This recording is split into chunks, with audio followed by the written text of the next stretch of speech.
Assalamualaikum warahmatullahi wabarakatuh. Selamat pagi anak-anak. Apa kabarmu hari ini? Insya Allah semuanya baik-baik saja dan dalam lindungan Allah Subhanahu wa Ta'ala. Amin amin ya robbal alamin. Hari ini kita bertemu lagi dalam pelajaran bahasa Sunda ya. Sekarang anak-anak sudah memegang buku paket Pangrumat Bahasa Sunda dan pensilnya ya. Nah, sekarang coba buka buku paketnya halaman 18. Kita meneruskan pelajaran tentang maca teks argumentasi. Insya Allah udah siap semua, Bu. Halaman 18 dan pensilnya juga sudah siap, Bu. Nah, coba dilihat. Bagian pertama itu maca teks argumentasi ya.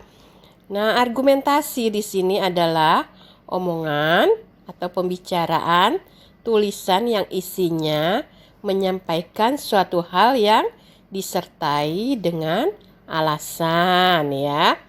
Biasanya argumentasi ini disampaikan supaya si pembaca yakin akan tulisannya, bahkan si pembaca atau pendengar dapat terpengaruh dengan apa yang ditulis atau dibicarakannya. Mengerti sampai di sini?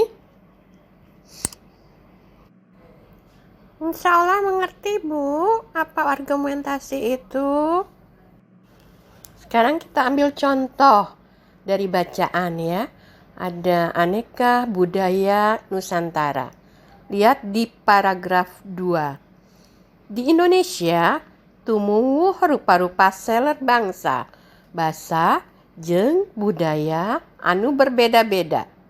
Tapi gumulung jadi hiji, nyaeta bangsa Indonesia. Eta sebabna bangsa Indonesia boga moto Bhinneka Tunggal Ika, najan reneka tur bineka, tapi tetap eka tur hiji ya. Nah, di sini lihat ada kata-kata di situ sababna ya. Jadi kalau ada pertanyaan, sabab itu merupakan ciri dari argumentasi ya, karena ada alasannya. Nah, coba lihat halaman 20 itu ada pertanyaan nomor 2. Naon sababna bangsa Indonesia boga moto Bhinneka Tunggal Ika ya. Nah, di situ adalah ada kata-kata sabab di situ ya. Nah, untuk tugasnya dari isi argumentasi ini adalah bagian kedua halaman 20. Nomor 1 lihat tuh. Naon tujuan anak pangeran atau Gusti Allah ciptakeun makhlukna berbeda-beda? Apa tujuannya Allah menciptakan makhluknya berbeda-beda? Nomor 2, naon sababna bangsa Indonesia boga moto Bhinneka Tunggal Ika? Yang ketiga, naon sababna urang kudu reus jadi bangsa Indonesia? Apa sebabnya kita harus bangga menjadi bangsa Indonesia ya? Nomor 4, kudu kumaha sikap urang kana seni budaya Nusantara? Harus bagaimana sikap kita pada seni budaya Nusantara? Nomor 5, tetap kumaha najan bangsa Indonesia boga aneka banda budaya Nusantara ya, keragaman budaya Nusantara. Nah, bagaimana anak-anak? Sampai di sini ada yang mau ditanyakan? Kalau tidak mengerti tanyakan ya, biar nantinya semuanya jelas ya. Itu coba Bu, yang nomor 5 itu kan ada najan. Apa itu artinya najan, Bu? Yang tetap kumaha najan bangsa Indonesia boga aneka banda budaya Nusantara. Nah, itu najan itu apa artinya, Bu? Oh, najan di situ artinya adalah meskipun ya. Jadi anak-anak harus bagaimana meskipun bangsa Indonesia mempunyai beraneka ragam budaya Nusantara. Baiklah anak-anak, untuk selanjutnya kita akan meneruskan pelajaran yang bagian B ya, meneruskan materi tentang Panyungsi Basa. Anak-anak tetap membuka buku paketnya ya. Lihat Panyungsi Basa. Panyungsi Basa di situ adalah membangun konteks atau mengenalkan bahasa atau sastra ya. Di situ sisipan ya. Kemarin kita sudah belajar tentang sisipan di rarangkenan tengah. Sekarang di rarangkenan tukang belakang ya. Ada 2, ing dan ning. Nah, kalau yang di rarangkenan ing itu adalah diakhiri huruf konsonan. Konsonan itu adalah huruf mati ya. Sedangkan ning adalah di belakangnya diakhiri huruf vokal. Seperti lihat ini. Awah, awah, ha belakangnya kan itu. Lihat kan nomor 1, awahing itu awah plus ing karena belakangnya ada ha ya. Ha itu adalah konsonan, berarti tambah ing ya. Awahing itu artinya saking ya. Terus ada bakating nomor 2, sama bakating juga karena ada T belakangnya konsonan juga, berarti dipakai ing juga. Bakating itu artinya oleh karena ya. Terus ada es tuning ya. Es tuning juga itu ada belakangnya itu u belakang es tu. Ya karena vokal itu pakai ning. U kan huruf vokal ya. Jadi es tuning. Es tuning itu artinya sungguh ya. Terus ada kersaning sama. Ada kersa. A itu karena huruf A di belakangnya adalah vokal, berarti dia ditambah ning. Ingat, kalau konsonan ditambah ing, kalau vokal ditambah ning. Jadi kersa ditambah ning berarti kersaning. Itu artinya keinginan ya. Yang kelima lihat lakuning. Ada dari kata pokoknya ya, laku. Laku itu belakangnya huruf U. U itu adalah vokal ya. Berarti ditambah ning. Lakuning menjadi lakuning. Artinya lebih meyakinkan. Nah, baiklah anak-anak. Untuk bagian B yang Panyungsi Basa atau di rarangkenan tukang, ing dan ning, sisipan ya. Sisipan di belakang, ing atau ning. Apakah ada yang ditanyakan atau sudah mengerti sampai di sini? Tanyakan, jangan malu-malu kalau bertanya ya. Bulita, saya mau bertanya. Yang ini, yang tadi yang dijelaskan di rarangkenan tukang, yang penambahan ing dan ning. Berarti untuk kata yang ditambah ning itu huruf vokal ya yang belakangnya.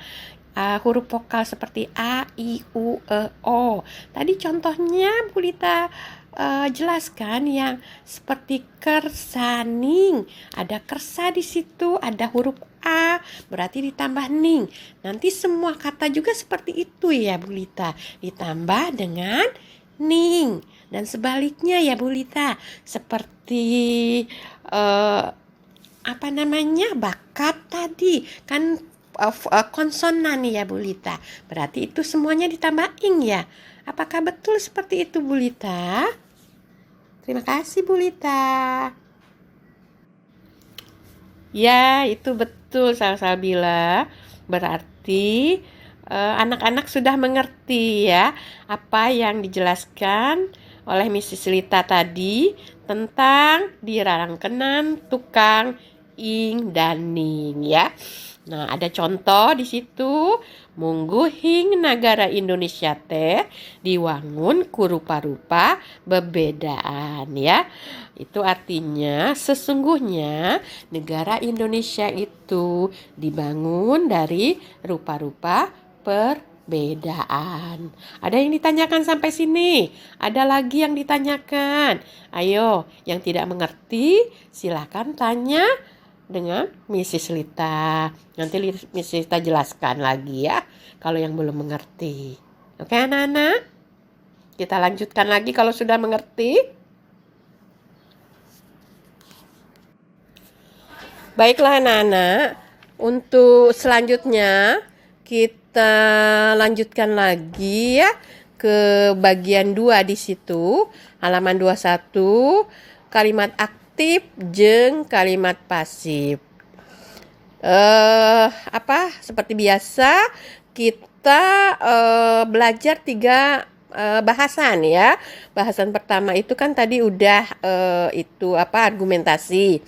Yang kedua, kecap dirarangkeun tukang. Dan yang ketiga, ini kalimat aktif jeung kalimat pasif ya. Udah kan? Udah dibuka bukunya. Lihat, apa yang dimaksud kalimat aktif? Kalimat aktif itu adalah subjeknya melakukan pekerjaan. Kalimat pasif itu subjeknya yang dikenai pekerjaan.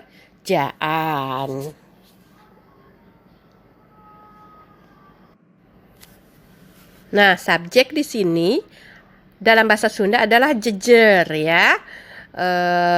Terus objeknya ya objek. Terus caritaan itu yang diceritakan ya. Misalnya di situ ada contoh Mama nuju ngupahan Helmi. Lihat, mamahnya sebagai jejer atau subjek.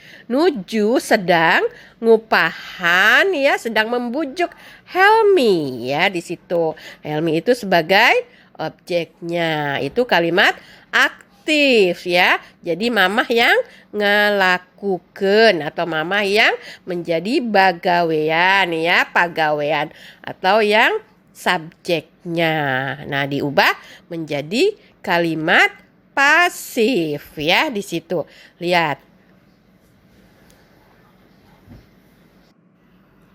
Jadi ubah kalimat pasif menjadi Helmi nuju diupahan ku mama. Lihat sekarang Helmi yang tadinya objek menjadi subjek ya, menjadi jejernya. Helmi nuju diupahan ku mama. Mama yang jadi objeknya di sini ya. Oke, sampai di sini sudah mengerti kalimat aktif dan kalimat pasif? Sekali lagi, kalimat aktif adalah subjeknya melakukan pekerjaan. Kalimat pasif subjeknya yang dikenai pekerjaan. Kalimat aktif berubah menjadi kalimat pasif jika subjek berubah menjadi objek ya. Oke? Ngerti sampai di sini? Insya Allah sudah mengerti Bu. Alhamdulillah. Sekarang kasih tugas ya Bu ya. Mau dicobain ini Bu. Tugasnya yang mana Bu? Alhamdulillah kalau anak-anak sudah mengerti. Ya, untuk tugasnya ya anak-anak, lihat halaman 20 yang isi argumentasi. Yang kedua itu ada sangkan hidup leuwih paham karena isi wacana argumentasi. Jawab pananya di handap ieu. Jadi menjawab pertanyaan yang dari bacaan yang teks argumentasi tadi ya. Itu ada 5 soal ya, menjawab pertanyaan. Itu nanti langsung di buku tulis ya. Untuk yang kalimat aktif dan kalimat pasif ini juga ada halaman 22 itu 5 soal juga ya. Nanti diacak aja nomornya. Boleh kamu milih aja antara nomor 1 sampai 10. Ya boleh pilih nomor 1 sampai 10 ya. Lihat nomor 1, Mangkarta keur nyieun anyaman. Mangkarta sedang membuat anyaman. Kang Sodik ngerautan awi keur lang-langyangan. Kang Sodik sedang ngeraut awi itu ya bambu untuk layangan ya. Ahmad ngaluluhan tanah ke kerajinan ya. Terus nomor 4, Darja jeung Rasa keur manggul hoe ya, sedang memanggul tangga. Nani keur meresan buku di rak. Nani sedang membersihkan buku di rak ya. Mamah nuju ngadamel kue. Mama sedang membuat kue. Bapak nuju maos koran di teras. Bapak sedang membaca koran di lepas di teras ya. Kang Ahman ngajingjing ember di sumur. Kang Ahman sedang membawa ember dari sumur. Bu Ustadz nuju ngawurukan santri di madrasah. Bu Ustadz sedang mengajar santri di madrasah. Bu Hani nuju ngawulangkeun kawih di kelas ya. Bu Hani sedang mengajarkan kawih itu ya, nyanyian Sunda di kelas ya. Jadi antara 1 sampai 10 kamu pilih 5 soal aja. Yang mana kamu mau boleh dipilih ya. Di situ pek rubah kalimat aktif di handap ieu jadi kalimat pasif. Jadi kalimat aktif menjadi kalimat pasif ya, seperti itu. Baiklah anak-anak, berarti tugasnya ada 10 ya. 5 menjawab pertanyaan dari teks argumentasi dan 5 lagi merubah kalimat aktif menjadi kalimat pasif ya. Di situ juga ada contohnya. Dudi beli buku di toko. Buku dibeli ku Dudi di toko. Pilih 5, jangan semuanya. Kata Bu Lita, pilih 5. Disalin, difotokopi. Berapa kali Miss Sita bilang difotokopi? Jangan sama buku-bukunya dikumpulin. Kan ini nanti kan ada tugas lagi, minggu depan diambil, minggu depan ada tugas lagi. Kalau kamu pakai buku, nanti kan kamu ngambilnya kapan? Nilainya kapan? Jadi ditulis di buku, difotokopi dan dikumpulkan. Mengerti semuanya? Ya, dengarkan baik-baik ya. Baik Bu Lita, mengerti. Baiklah anak-anak, kalau sudah mengerti semuanya, sampai di sini dulu materi bahasa Sunda hari ini. Kamu sudah mendapatkan 3 materi hari ini, yaitu argumentasi, ada kecap dirarangkeunan tukang, dan yang terakhir adalah kalimat aktif atau kalimat pasif ya. Hari ini kalimat aktif dulu, minggu depan kita akan lanjutkan menjadi kalimat pasif ya. Oke, kalau ada yang ditanyakan atau tidak mengerti, silahkan tanyakan dengan Mrs. Lita, baik itu materi ataupun dengan tugas. Ingat, tugasnya difotokopi. Berapa kali dibilang difotokopi. Jangan sama bukunya ya. Nanti susah, oke? Assalamualaikum warahmatullahi wabarakatuh.